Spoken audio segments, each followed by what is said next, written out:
2 அரசர்கள் அதிகாரம் 12. யூதா அரசன் யோவாசு. ஏகு ஆட்சியேற்ற 7ஆம் ஆண்டில் யோவாசு அரசனாகி எருசலேமில் 40 ஆண்டுகள் ஆட்சி புரிந்தான். பெயர் சபாவைச் சார்ந்த சிபியா என்பவளே அவன் தாய்.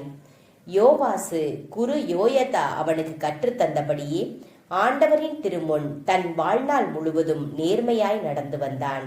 ஆயினும் தொழுகை மேடுகள் அகற்றப்படவில்லை. அத்தொழுகை மேடுகளில் மக்கள் இன்னும் பலியிட்டு கொண்டும் தூபம் காட்டிக் கொண்டும் வந்தனர். யோவாசு குருக்களை நோக்கி, ஆண்டவரின் இல்லத்திற்கு காணிக்கையாக செலுத்தப்படும் பணத்தையெல்லாம், கணக்கெடுப்பு வரி பணத்தையும் ஒவ்வொருவரும் நேர்ச்சையாக அளிக்கும் பணத்தையும், ஆண்டவரின் இல்லத்திற்கு ஒவ்வொருவரும் அளிக்கும் தன்னார்வ காணிக்கையையும் சேகரியுங்கள். ஒவ்வொரு குருவும் பணத்தை தனக்கு அறிமுகமானவரிடமிருந்து பெற்று கோவிலில் சிதைந்த பகுதிகளை பழுது பார்க்க வேண்டும் என்றான். ஆயினும் யோவாசு அரியணை ஏறிய 23ஆம் ஆண்டு வரை குருக்கள் கோவிலை பழுது பார்க்கவே இல்லை. எனவே அரசன் யோவாசு குரு யோயதாவையும் ஏனைய குருக்களையும் வரவழைத்து அவர்களை நோக்கி, நீங்கள் ஏன் கோவிலை பழுது பார்க்கவில்லை? உங்களுக்கு அறிமுகமானவர்களிடமிருந்து பணத்தை வாங்கி வைத்துக் கொள்ளாதீர்கள். அதை கோவிலை பழுது பார்க்க கொடுத்து விடுங்கள் என்றான். அவ்வாறே குருக்கள் மக்களிடமிருந்து பணத்தை இனி பெற்றுக் கொள்வதில்லை என்றும் கோவிலை பழுது பார்க்கும் பொறுப்பேற்பதில்லை என்றும் ஏற்றுக்கொண்டனர். குரு யோயதா ஒரு பணப்பெட்டியை எடுத்து அதன் மூடியில் துளையிட்டு கோவிலின் நுழைவாயிலின் வலது பக்கமாக பீடத்தருகே வைத்தார். வாயிலை காவல் செய்த குருக்கள் ஆண்டவரின் இல்லத்திற்கு வந்த பணம் அனைத்தையும் அதில் போட்டு வந்தனர். அப்பெட்டியில் அதிக பணம் சேர்ந்தபோது அரசனுடைய கணக்கனும் தலைமை குருவும் வந்து ஆண்டவரின் இல்லத்தில் சேர்ந்த பணத்தை எண்ணி பைகளில் கட்டி வைத்தனர். இவ்வாறு கணக்கிடப்பட்ட பணத்தை ஆண்டவரின் இல்லத்தில் பணியை கண்காணிக்குமாறு நியமிக்கப்பட்டவர்களிடம் கொடுத்தனர். அவர்களும் ஆண்டவரின் இல்லத்தில் பணியாற்றிய தச்சர்களுக்கும் கொத்தர்களுக்கும் சிற்பிகளுக்கும் கல்வெட்டுவோருக்கும் ஊதியம் அளித்தனர்.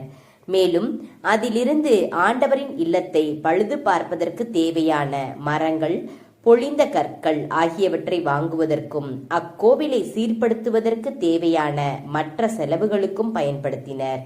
ஆயினும் ஆண்டவரின் இல்லத்திற்கு தேவையான வெள்ளி கோப்பைகள், அணைப்பான்கள், கிண்ணங்கள் ஆகியவற்றை செய்வதற்கு ஆண்டவரின் இல்லத்தில் செலுத்தப்பட்ட வெள்ளி பணம் பயன்படுத்தப்படவில்லை. ஏனெனில் ஆண்டவரின் இல்லத்தை பழுது பார்த்த வேலையாள்களுக்கு மட்டுமே அது பயன்படுத்தப்பட்டது.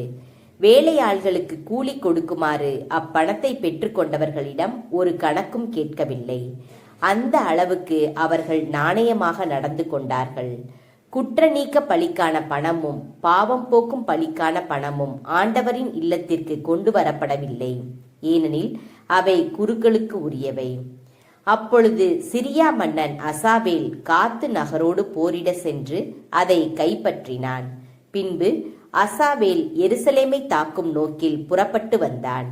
எனவே யூதாவின் அரசன் யோவாசு தம் முன்னோர்களாகிய யூதா அரசர்கள் யோசபாத்து, யோராம், அகசியா ஆகியோர் நேர்ந்தளித்த காணிக்கை பொருள்கள் அனைத்தையும், தான் நேர்ந்தளித்திருந்த காணிக்கைகளையும், ஆண்டவர் இல்லம், அரச மாளிகை இவற்றின் கருவூலங்களில் காணப்பட்ட தங்கம் அனைத்தையும் எடுத்து சிரியா மன்னன் அசாவேலுக்கு அனுப்பினான்.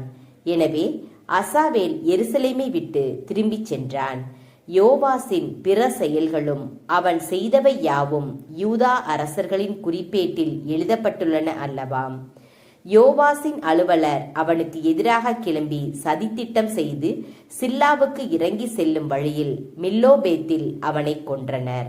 அவனை கொன்ற அலுவலர் சிமையாத்தின் மகன் யோசகாரும் சோமேரின் மகன் யோசபாத்தும் ஆவர்.